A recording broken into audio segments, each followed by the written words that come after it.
Recipe Required. I'm Dave, and tonight I've got a very, very cool soup for you.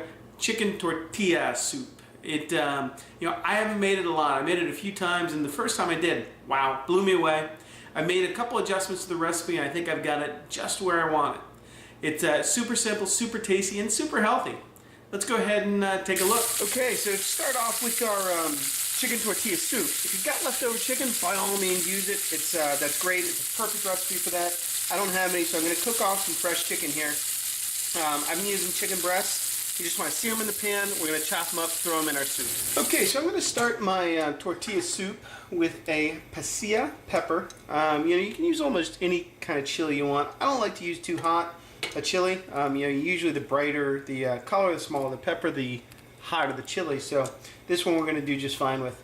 I'm going to let it just go right over the burner like that for probably a minute aside or so. Just get a slight char on it.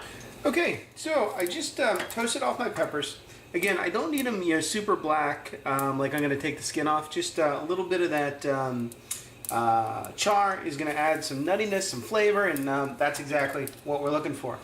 So I'm going to slide those off, and I'm going to heat up a casserole or soup pot on the flame, and I'm going to add a little bit of olive oil, and then to this, once it gets warm for you, go ahead and add an onion, and just saute the onions down until they are caramelized.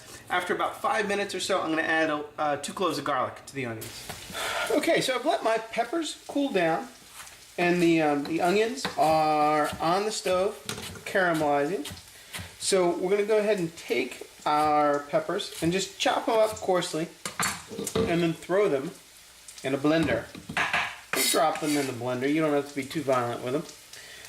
We're going to puree this along with the onions and garlic once they are nicely caramelized, and a can of diced tomato. I'm using fire roasted tomatoes, like that nice smoky flavor. You can absolutely make your own on the grill, on the stove, whatever. Once our onions are caramelized, we're going to add them to this, blend everything together. Okay, so these are my onions.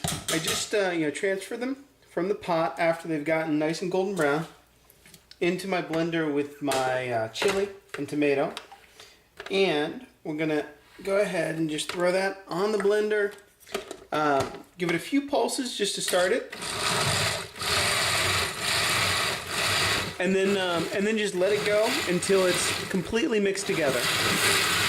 Okay, mine is now completely smoothed out. If you need to kind of scrape down the sides, go ahead and do that. You may need to add a little bit of water, a little bit of oil if you're finding it sticking together, but what we're looking for is a nice smooth puree. I just turned up the heat on my pan. Same pan we cooked the onions in. Let's add this back to it. Okay, I got my pan heated up, medium-high heat. Mine looks like it's maybe a little bit high, but not any problem. It's going to cool down pretty quickly once we add back our blended chili, tomato, onion mixture.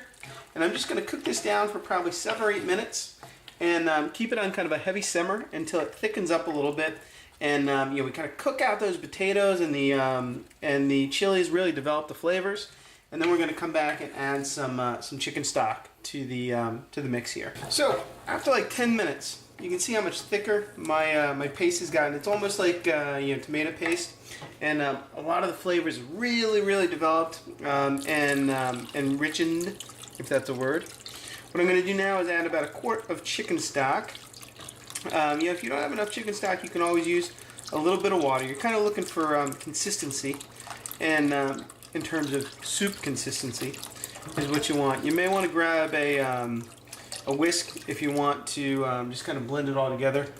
I've got a little bit less left that I may or may not use. We're going to kind of see how thick this gets once it all dissolves in there. And then just bring it up to a simmer, and then start giving it a taste for seasoning, salt, pepper, and then we're going to finish it off with a little bit of chicken. Alrighty, so we've been simmering our soup now for about 15-20 minutes, and I just tasted it. I love the taste. I think it's great.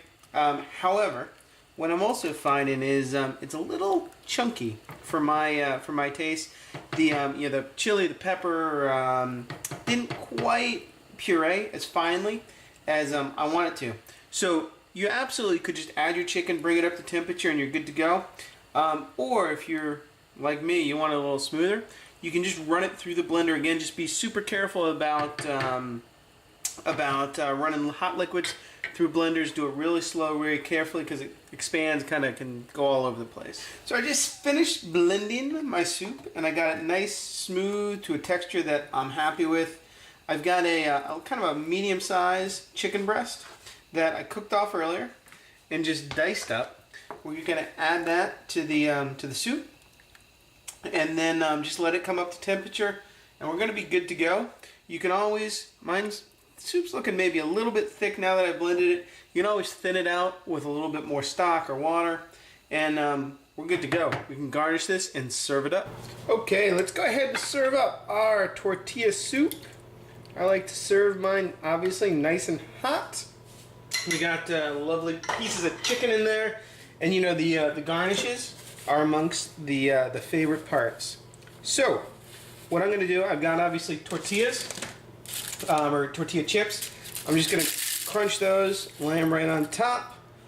A little bit of cheese, and then I also like some cilantro, just kind of thrown around. A lot of people like to serve it with a little bit of lime on the side too. Maybe let who's ever eaten it control the little bit of squeeze of acid in there, and it's absolutely awesome. I'll see you next time on No Recipe Required.